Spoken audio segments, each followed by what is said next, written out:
नमस्कार, मैं डॉक्टर राजकुमारी शर्मा आज आपके समक्ष प्रेमचंद द्वारा रचित कहानी नशा लेकर उपस्थित हुई हूँ। यहाँ पर नशा का अर्थ हम देखते हैं धन के रूप में दिखाया गया है। नशा वैसे बहुत सारी चीज़ों का होता है। नशा अपनी सफलता के आधार पर भी होता है। नशा हम चीज़ों का सेवन करने से भी होता है और एक नशा अहम के कारण भी होता है। कई बार नशा हम दूसरों के एक तरह से आधार पर भी लेते हुए चलते हुए दिखाई देते हैं, कभी अपने ऊपर। तो यहाँ पर नशा जो कहानी प्रेमचंद ने ली है, उसमें उन्होंने नशा कहानी से तात्पर्य धन के रूप में बताया है कि व्यक्ति के पास जब धन आ जाता है, तो वह किस तरह से नशे के रूप में अपना जीवन जीते हुए दिखाई देता है। पर कई बार ऐसा भी होता है कि हम देखते हैं जीवन में कि जो अमीर हैं, उनमें वो अहम की भावना नहीं होती, पर हम देखते हैं जो गरीब अमीर बनते हैं, उनमें जो नशा का जो रूप है, वह सर चढ़कर बोलते हुए दिखाई देता है। तो यहाँ पर व्यक्ति व्यक्ति पर निर्भर करता है कि वह किस तरह से चीज़ों को या सफलताओं को या ऊँचे पायदान को लेकर चलते हुए दिखाई देता है। कहानी में ज़मींदार का बेटा ईश्वरी और गरीब वीर अच्छे दोस्त होते हैं क्योंकि वह एक ही हॉस्टल में पढ़ने के लिए जाते हैं। तो वहाँ पर जो ईश्वरी है, वह वीर से बहुत ज़्यादा प्रभावित होता है क्योंकि वीर अपनी गरीब होने के साथ-साथ स्वाभिमान का जो रूप है, वह भी एक तरह से प्रस्तुत करते हुए दिखाई देता है। उसे लोगों का जो एक तरह से उच्च परिवार से संबंधित पक्ष है या विपक्ष है, दोनों रूपों को वह उभारते हुए दिखाई देता है। कई बार हम देखते हैं जो धन से लबालब हैं, वह अपने ओहदे का गलत प्रयोग करते हैं, गरीबों को अंट-शंट बोलते हुए दिखाई देते हैं, यानी कि अनाप-शनाप बोलते हुए दिखाई देते हैं। कोई भी मौका ऐसा नहीं छोड़ते जो उन्हें एक तरह से नीचा दिखाने में कोई भी कसर छोड़ते हों। तो कहीं न कहीं वीर के मन में इस तरह की भावना जन्म लेती हुई दिखाई देती है क्योंकि उसने शुरुआत से गरीबी में जीवन जिया है, जिसके कारण वह बहुत ज़्यादा वेदना से पूर्ण दिखाई देता है। पर ईश्वरी उसका अच्छा दोस्त है, तो वह उसका साथ देते हुए दिखाई देता है, उसके साथ अपनी जो बातें हैं, वह बाँटता हुआ दिखाई देता है।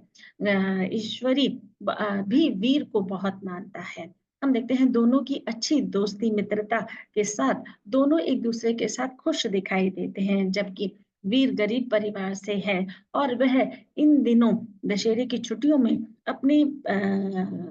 पिता के यहाँ नहीं जाता है क्योंकि हम देखते हैं कि जाने-आने का जो भाड़ा है या हम देखते हैं कि अन्य जो एक तरह से कवायद लगती है, उससे भी बहुत मन दुखी होता हुआ दिखाई देता है और पिता ने या परिवार ने पहले ही समझा कर भेज दिया था कि आप ज़्यादा ना आएँ, अपना वहीं पर रहकर परीक्षा की तैयारी करें। तो वीर कहीं न कहीं ईश्वरी से वहीं रहने के लिए कहता है कि इस बार मैं नहीं जाऊँगा। तो ईश्वरी उसे खुद एक तरह से निमंत्रण देते हुए दिखाई देता है कि दशहरे की छुट्टियों में तुम मेरे यहाँ पर चलो। तो वह दोस्ती के रूप में मना नहीं कर पाता और वह ईश्वरी के साथ चलने के लिए तैयार हो जाता है। देखते हैं कि दोनों की मित्रता किस तरह से एक नए प्रगाढ़ रूप में दिखाई देती है कि ईश्वरी जब वह अपने घर लेकर जाता है, तो घर जाने के रूप में जब वह उसे सेकंड क्लास में ट्रेन का सफ़र करवाता है, तो वह बहुत ज़्यादा खुश होता है क्योंकि इससे पहले उसने ये सुख-सुविधाएँ नहीं देखी थी कि किस तरह से कुली सामान उठाता है या फिर किस तरह से जो वेटर है खाना देने आता है और किस तरह से बिस्तरे बिछाता है, तो वो ये सब सुख भोग कर उसे अच्छा लग रहा होता है। वह घर जाने से पहले ईश्वरी को समझाता है कि आप जब घर जाएँ तो घर में मैं आपका तारुफ़ यानी कि मैं आपकी जो एक तरह से मुलाकात अपने परिवार वालों से कराऊँगा, वह कहीं न कहीं आपको एक उच्च परिवार से संपन्न कह के करवाऊँगा क्योंकि मेरे पिता या अन्य लोग आपकी जी हज़ूरी में किसी तरह की कोई कवायद ना मतलब कम करें, इस रूप में मैं आपका एक तरह से तारुफ करवाऊँगा, तो वह उसकी हाँ में हाँ मिला देता है और जिस तरह वह घर जाते हैं, घर में जिन सुख-सुविधाओं को देखकर वीर का जो मन है बहुत ही प्रफुल्लित होते हुए दिखाई देता है क्योंकि उसने ये सब कभी नहीं देखा है और वह किस तरह से नौकर या चाकर के संबंध में उसकी जो एक सोच थी, वह बदलते हुए भी दिखाई देती है क्योंकि वह नया-नया उस रंग रूप में एक तरह से ढला था जिसके कारण अ, उसे बहुत ज़्यादा एक तरह से खुशी हो रही थी कि मैं किस तरह से अपने दोस्त के यहाँ पर आया हूँ और दोस्त के यहाँ आने पर वह किस तरह से अपनी एक तरह से ज़िंदगी को जीते हुए दिखाई देता है और ज़िंदगी को वह जब जीता है, तो वह किस तरह से अपने द्वारा जो चीज़ें हैं, उनको भी एक तरह से उसके साथ बाँटता हुआ दिखाई देता है। पर कहीं न कहीं उसके मन में ये रहता है कि मुझे अपने काम करने हैं क्योंकि कई ऐसे वाक़ये घटित होते हैं कि वह जब नहाने जाता है तो वह जो धोती अपने आप धोता था, वह अब नहीं धोता क्योंकि ईश्वर ही ऐसे छोड़ देता है, तो वो भी कहीं न कहीं ऐसे ही छोड़ देता है। खाना खाने के बाद बर्तन नहीं उठाता है और ना ही अपना बिस्तरा लगाता है। वह एकदम ज़मींदार वाला जो जीवन है, वह जीते हुए दिखाई देता है। तो ये सब देखकर ईश्वरी को एक तरह से खुशी होती है कि वह किस तरह से अपना जीवन सुखद रूप से जी रहा है क्योंकि हम देखते हैं कि जब भी हम किसी को अतिथि के रूप में लाते हैं, तो वह हम उसका पूरी तरह से एक तरह से मान-सम्मान करते हुए दिखाई देते हैं। पर कहीं न कहीं हम देखते हैं उसके मन में ये जो भाव है, वह एक तरह से नया रूप ले रहा था। वह नौकरों को डाँटते हुए दिखाई देता है या उनसे ऊँची आवाज़ में बोलता है, अपने से बुज़ुर्ग जो वहाँ पर अ उनके एक तरह से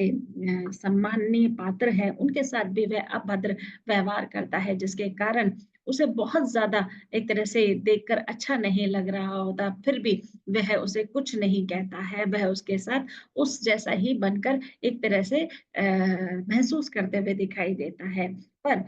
अति हर चीज़ की बुरी होती है, तो यहाँ पर दिखाया गया है कि जिस तरह से दशहरे की छुट्टियाँ एक तरह से समाप्त होने के कगार पर होती हुई दिखाई देती है, वह दोबारा से रेलवे स्टेशन जाता है और इस बार हम देखते हैं कि जो रेलवे स्टेशन में जो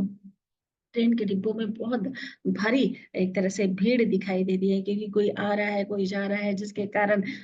सेकंड क्लास में ही उनका एक तरह से रिज़र्वेशन होता है और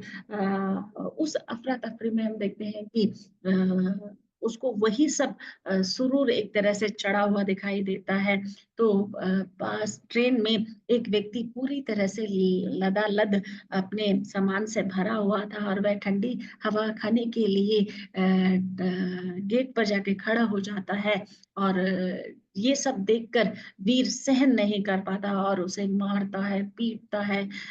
जो कुली है वह छुड़ाते हुए दिखाई देते हैं। अन्य यात्री एक तरह से छुड़वाते हुए दिखाई देते हैं। यहाँ तक ईश्वरी भी उसे बोलता है कि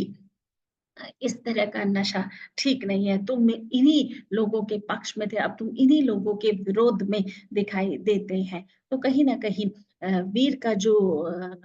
एक तरह से धन से पूर्ण जो भाव था या अहम था, वह टूटते हुए दिखाई देता है। व्यक्ति को ज़मीन से रहकर ही अपना जीवन यापन करना चाहिए। अगर वह ज़मीन में रहकर अपना जीवन यापन नहीं करता या इस तरह की सुख-सुविधाओं को पाकर वह अपने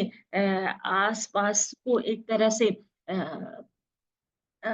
नकारात्मक रूप में देखता है या उनसे अनाप-शनाप बोलता है, उनको एक तरह से ज़लील करता हुआ दिखाई देता है, तो ऐसे पैसे का कोई भी नशा करना ठीक नहीं है। वैसे तो नशा किसी बात का नहीं होना चाहिए, ना ही सफलता का, ना ही पैसों का, ना ही अन्य चीज़ों का। पर हम देखते हैं कि कई बार नशा सर चढ़कर जब बोलता है, तो हम आदमी-आदमी में फ़र्क करना भूल जाते हैं। प्रेमचंद ने इसी